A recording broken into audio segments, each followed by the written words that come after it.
Hello and welcome. You're watching WION World is One. Thank you so much for staying with us. My name is Suraya, and here's what we've lined up for you on Speed News today. Let's get started.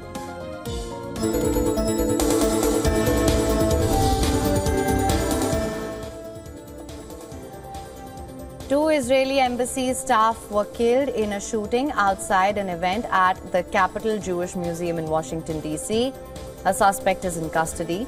According to officials and media reports,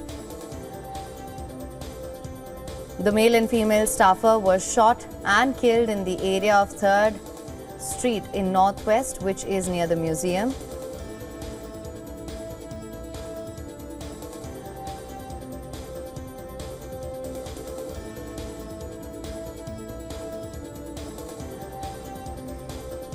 Heavy police presence was seen as authorities cordoned streets off and redirected traffic. Washington Police Chief Pamela Smith said a single suspect who was seen pacing outside the museum before the event was taken in custody. She said the suspect chanted "Free Palestine" in custody. Attorney General Pam Bondi and U.S. Attorney for the District of Columbia were on the scene as well. Danny Danon, Israel's ambassador to the United Nations, called the shooting a depraved act of anti-Semitic terrorism.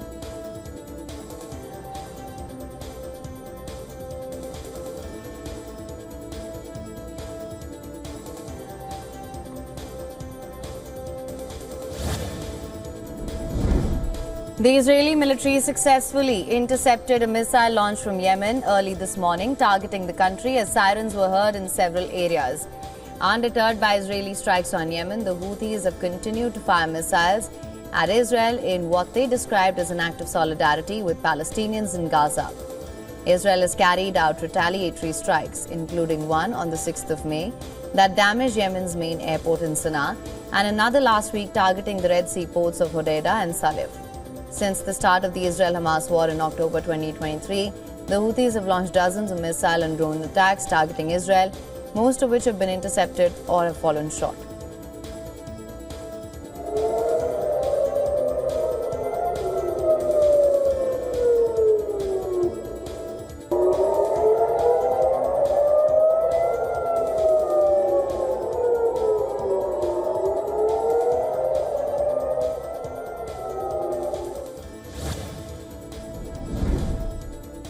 Canada's Prime Minister Mark Carney has confirmed that the country is exploring potential investments in the United States' proposed $175 billion Golden Dome missile defense shield. Mark Carney said he had discussed the concept of the Golden Dome a couple of times with President Trump. This development comes after U.S. President Donald Trump announced the project's design and appointed a Space Force General, Michael Butlin, to lead the initiative aimed at countering threats from China and Russia.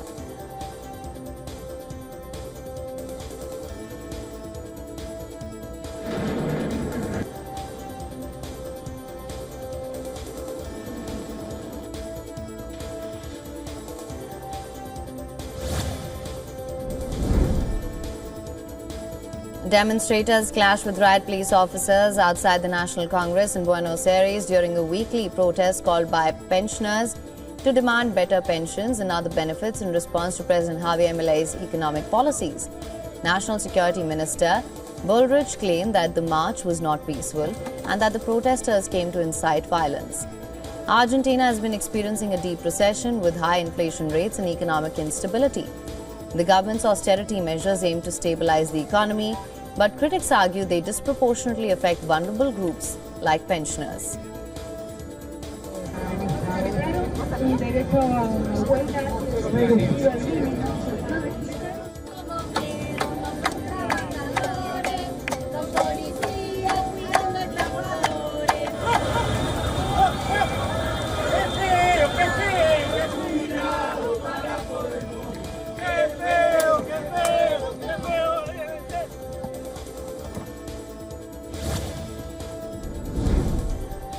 Thousands of electronics workers and union members marched in the streets of Ushuaia to protest President Javier Milei's decision to lower tariffs on cellular phone imports.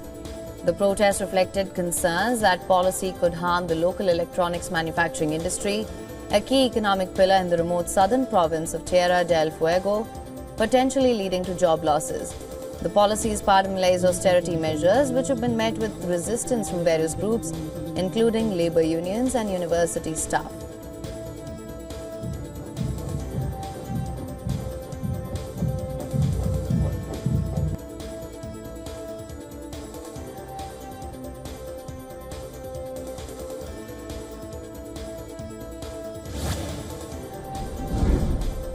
Colombian guerrillas have freed an 11-year-old boy they had kidnapped and held for 18 days. Lion Hortua, who was reunited with his family, was taken in southwestern Valle del Cauca region on the 3rd of May, in a country where a minor is abducted on average every 2 days, often to be trained as fighters. The abduction occurred as Colombia confronts its biggest surge in violence since the guerrilla group signed a peace deal in 2016 that was meant to end a decades-long conflict. According to the Defense Ministry, the boy was taken from his house at night along with his babysitter, who was freed hours later. His kidnapping prompted protests in the region for the respect of children's rights. Prosecutors say more than 1,100 children were abducted by armed groups between 2019 and 2023.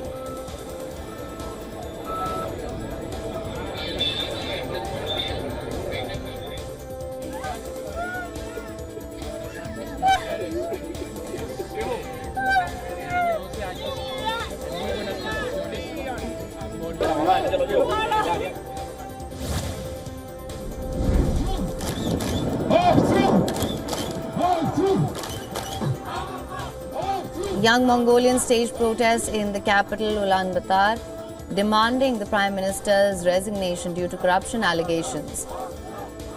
Hundreds of mostly young protesters gathered for 8 consecutive days at the square, also known as Genghis Khan's Square. Mongolia has for decades struggled with graft and widespread view that the proceeds of a coal mining boom are being hoarded by the wealthy elite, sparking widespread protests.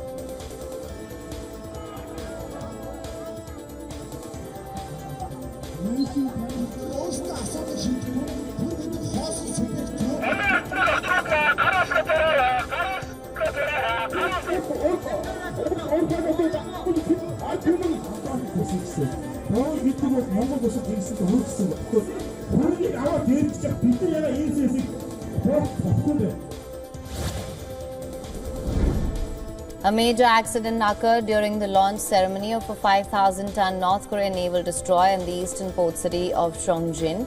The mishap left sections of the warship's bottom crushed and destroyed its balance. North Korean leader Kim Jong-un, who witnessed the accident, blamed inexperienced command and operational carelessness and called it a criminal act that could not be tolerated. He vowed to take action against officials responsible at a party's Central Committee meeting next month.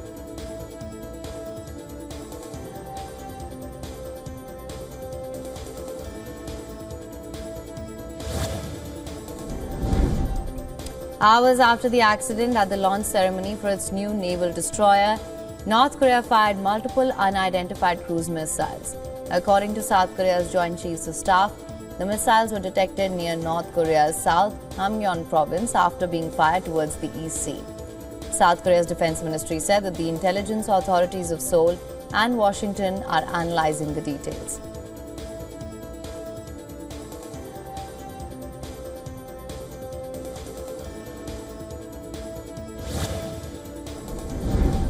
A day after Mexico reported one of the worst attacks against public officials in its capital in recent years, the police have claimed that 4 assailants were involved in the broad daylight killing of 2 close aides of Mexico City's mayor. The Mexico City Attorney General's office said that the attack took place while the 2 officials were on their way to work. Investigators have also intercepted a motorcycle and 2 other vehicles used in the escape of the gunman who killed the 2 officials.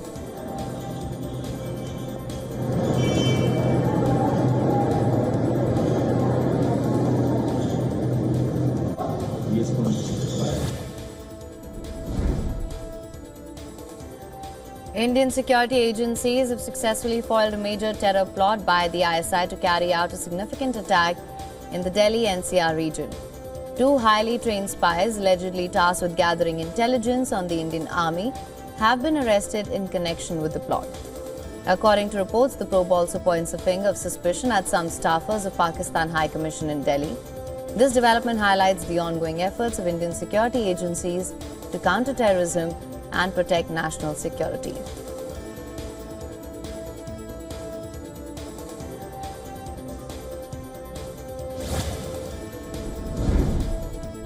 Three new sites in China were officially recognized by the United Nations Food and Agricultural Organization as globally important agricultural heritage systems.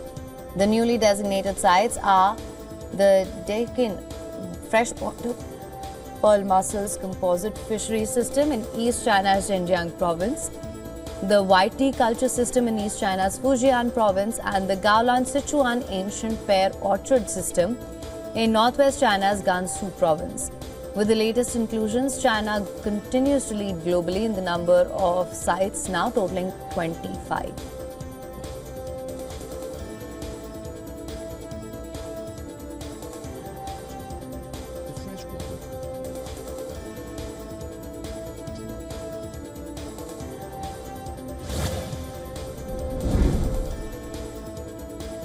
Torrential rain battered Australia's southeast, causing widespread flash flooding and prompted fresh evacuation orders.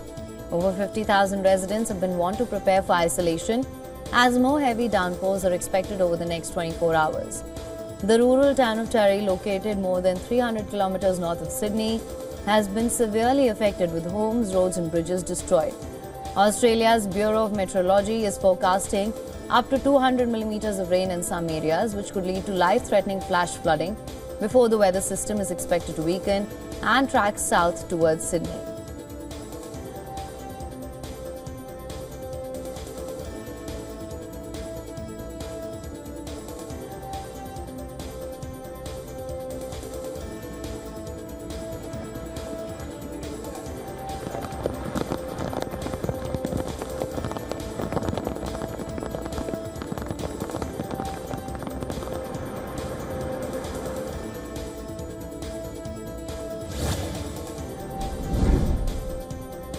US fiscal concerns and tepid auction of Treasury bonds slapped the dollar to a two-week low versus the yen. This while Donald Trump tried to push a sweeping spending and tax cut bill through Congress.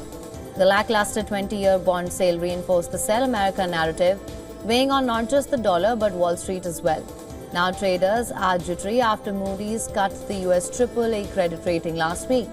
Experts say in the process of getting Trump's bill to the Senate, fiscal restraint could emerge, but market sentiment suggests skepticism. The bill would add $3 trillion to $5 trillion to the country's debt.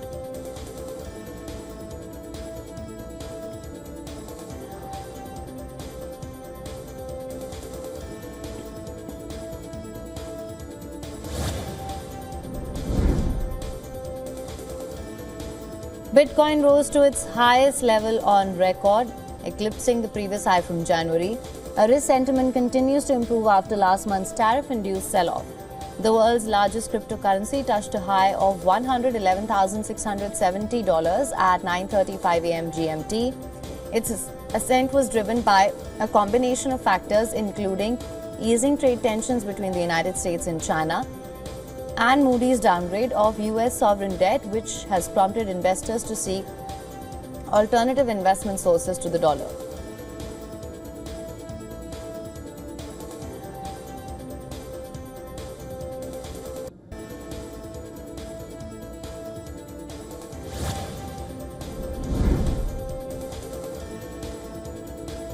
Oil prices eased in early trade as unexpected builds in US crude and fuel inventories raised demand concerns. While investors stayed cautious, focusing on Iran-US nuclear talks, Brent futures slipped 33 cents or 0.5% to $64.5 a barrel by 12:38 GMT. US oil dropped 32 cents or 0.5% to $61.25. Both benchmarks lost 0.7% in the previous session. US crude and fuel inventories posted surprise stock builds last week as crude imports hit a 6-week high and gasoline and distillate demand slipped.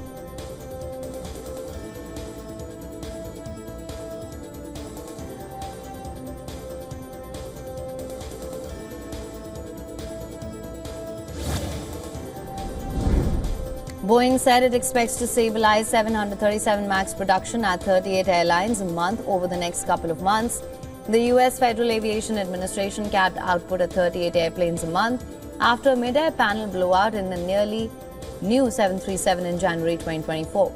Prior to that, monthly production of its best-selling airplane had bounced between the teens and 10s and the 30s, but Boeing struggled through a series of crises and controversies that have battered its finances.